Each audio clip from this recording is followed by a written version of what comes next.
امبارح عدى علينا يوم تاريخي من أيام هذا الوطن، 8 إبريل سنة 1970 في مدرسة بحر البقر.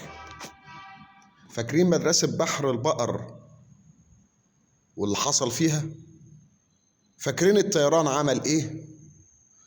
فاكرين التلامذة والطلبة والمدرسين اللي استشهدوا، اللي راحوا وضحوا بعمرهم، اللي حتى العدو في الوقت ده ما عندوش إنسانية،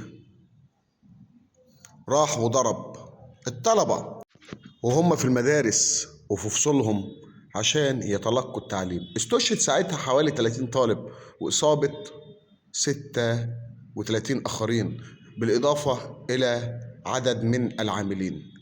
عمرنا ما هننسى مدرسة بحر البقر.